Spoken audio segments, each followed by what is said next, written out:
ડીસા જૂના ડીસાથી Kanodar state highway ₹24 કરોડના ખર્ચે 10 મીટર પહોળો બનશે। જૂના ડીસાથી સમૂહના માર્ગે પણ ₹47 કરોડ ખર્ચાશે। રાજ્ય સરકારને ટ્રાફિક મામલે લીધે મહત્વનો નિર્ણય। ડીસાના ધારાસભ્ય પ્રવીણભાઈ માળીએ મુખ્યમંત્રી સમક્ષ કરી રજૂઆત।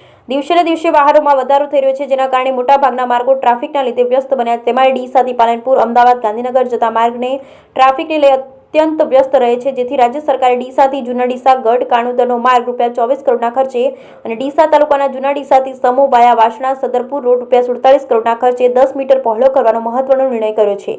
રાજ્ય સરકાર માળખાકીય સુવિધામાં વધારો કરી નાગરિકોની સુવિધા મળી રહે તેવા કદમ ઉઠાવી રહી છે, જેમાં ડીસાથી ગાંધીનગર, અમદાવાદ તરફ જવા માટે જિલ્લાના પશ્ચિમ વિસ્તાર જેવા કે ધાનેરા, લાખણી, થરાદ, વાવના લોકોને પાલનપુર ખાતે ટ્રાફિકની અતિ વ્યસ્તતા અસર કરતી હતી। અહીંના એરોમા સર્કલ પર ટ્રાફિકનું ભારણ ઘટાડવા માટે ડીસાના ધારાસભ્ય પ્રવીણભાઈ માળીએ ડીસા જૂના ડીસાથી ગઢ કાણોદરના માર્ગ અને ડીસાથી સમૂહના માર્ગને 10 મીટર પહોળો કરવા માટે રાજ્યના મુખ્યમંત્રી સમક્ષ રજૂઆત કરી હતી, જેથી મુખ્યમંત્રી ભૂપેન્દ્રભાઈ પટેલે બનાસકાંઠાના નાગરિકો માટે મહત્વપૂર્ણ કદમ ઉઠાવ્યું હતું, જેમાં ડીસાના જૂના ડીસાથી ગઢ કાણોદર સુધીની હયાત સ્ટેટ માર્ગને ₹24 કરોડના ખર્ચે 10 મીટર પહોળો કરવા અને એ જ રીતે ડીસાથી પાટણ રોડ પર આવેલ જૂના ડીસાથી વાયા વાસણા, લુણપુર, ઝાબડિયા થઈ સમૂહ સુધીના માર્ગને પણ ₹47 કરોડના ખર્ચે 10 મીટર પહોળો કરવા માટેની મંજૂરી આપી દીધી છે, જેને લઈ વાહન ચાલકોમાં ખુશીની લાગણી પ્રસરી છે।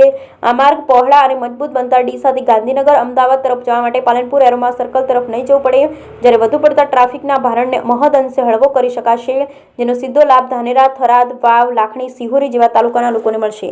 આગામી દિવસોમાં આ માર્ગ ખૂબ જ ઉપયોગી નીવડવાનો છે। બ્યુરો રિપોર્ટ, ભરત ઠક્કર, ડીસા, બનાસકાંઠા।